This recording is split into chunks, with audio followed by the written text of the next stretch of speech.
What I'm going to do is ask you all to think. Because the last book in this Holy Bible is Revelations.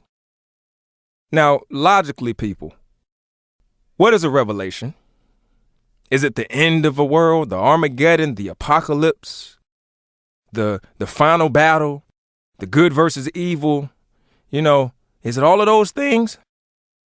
Or if you look at the definition of a revelation, is it closest to saying that it's an epiphany or an awakening or an aha? I finally get it. So basically, when you get a revelation, the light goes off. And the importance of the light going off is in the first book of Genesis, where it says, let there be light. Again, not speaking literally, let there be light is the enlightenment. So I know that Jews don't follow the New Testament. However, Christians follow both books. So therefore, I'm going to adhere to both books right now because I want to show Christians how they have this book wrong, although not their own fault. They have it wrong by the purpose of another.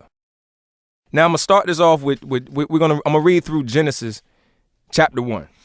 I'll read the first chapter just in case some may not have the Bible in front of them. And like I said, even though some of the words may change according to the editions that are out, it's the same concept. It's the same message. I'm going to tie these together, new and old. So what I'm going to do is I'm going to read I'm going to read the Old Testament, Genesis. And then what I'm going to do is explain it, especially on a political context. It says, in the beginning, God created the heaven and the earth. And the earth was void, without form, and darkness was upon the face of the deep. And the Spirit of God moved upon the face of the waters. And God said, let there be light. And there was light. And God saw the light, that it was good. And God divided the light from the darkness. And God called the light day, and the darkness he called night. And the evening and the morning were the first day. And God said, let there be a firmament in the midst of the waters, and let it divide the waters from the waters. And God made the firmament and divided the waters which were under the firmament from the waters which were above the firmament, and it was so. And God called the firmament heaven, and the evening and the morning were the second day. And God said, let the waters under the heaven be gathered together unto one place, and let dry land appear. And it was so. And God called the dry land earth, and the gathering together of the waters called he seas. And God saw that it was good. And God said, let the earth bring forth grass, the herb yielding seed, and the fruit tree yielding fruit after his kind, whose seed is in itself upon the earth. And it was so. And the earth brought forth grass and herb yielding seed after his kind, and the tree yielding fruit, whose seed was in itself after his kind. And God saw that it was good. And the evening and the morning were the third day. And God said, let there be lights in the firmament of the heaven to divide the day from the night. And let them be for signs and for seasons and for days and years. And let them be for lights in the firmament of the heaven to give light upon the earth. And it was so. And God made two great lights, the greater light to rule the day, and the lesser light to rule the night. He made the stars also. And God set them in the firmament of the heaven to give light upon the earth, and to rule over the day and over the night, and to divide the light from the darkness. And God saw that it was good. And the evening and the morning were the fourth day. And God said, let the waters bring forth abundantly the moving creature that hath life, and fowl that may fly above the earth in the open firmament of heaven. And God created great whales, and every living creature that moveth, which the waters brought forth abundantly, after their kind, and every winged fowl after his kind. And God saw that it was good.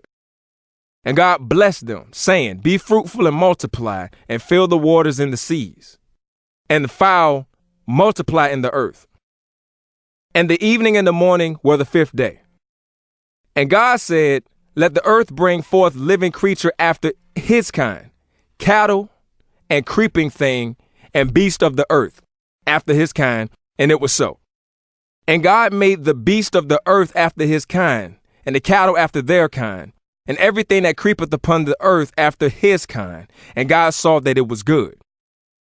And God said, let us make man in our image, after our likeness, and let them have dominion over the fish of the sea, and over the fowl of the air, and over the cattle, and over all the earth, and over every creeping thing that creepeth upon the earth.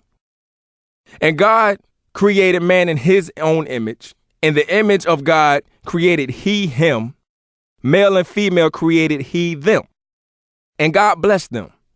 And God said unto them, be fruitful and multiply, and replenish the earth and subdue it, and have dominion over the fish of the sea, and over the fowl of the air, and over everything that live and moveth upon the earth. And God said, behold, I have given you every herb bearing seed, which is upon the face of the earth, and every tree, and which is the fruit of the tree yielding seed. To you it shall be for meat. And to every beast of the earth, and to every fowl of the air, and everything that creepeth upon the earth, wherein there is life, I have given every green herb for meat. And it was so. And God saw everything that he had made, and behold, it was very good. And the evening and the morning were the sixth day. Now, as we all take this, it's a very extravagant description of how the earth was made, as we so know it, and all of its creatures and all the people and trees and all the good stuff like that. However, again, Proverbs 4:7, wisdom is the principal thing. So therefore get wisdom, and with all thy getting, get understanding.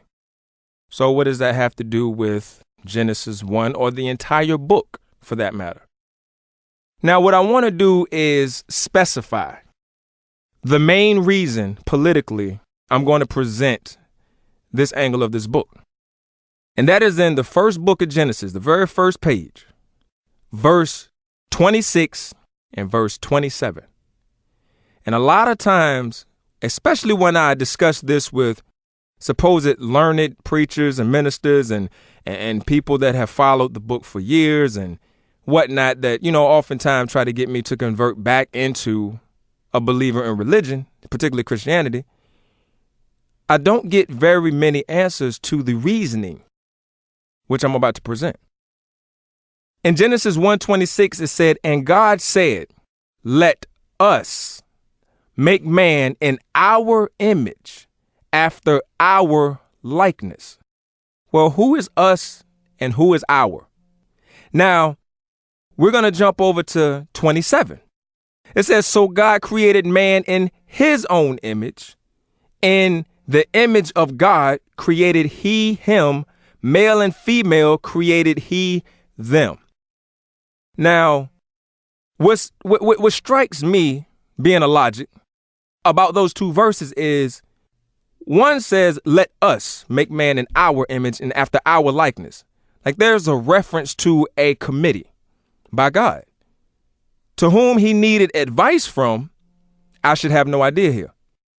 But in 27, it says, so God created man in his own image and his own likeness. That is singular. It went from plural us and our to his. Now, significance. Again, that epiphany, that awakening, that enlightening is revelation. Now, I know a lot of you that have been watching the Discovery channels and history channels and learn, about the Mayan calendars and the magicians and Nostradamus and all these supposed great people. Says that 2012, exact date, December 21st, 2012,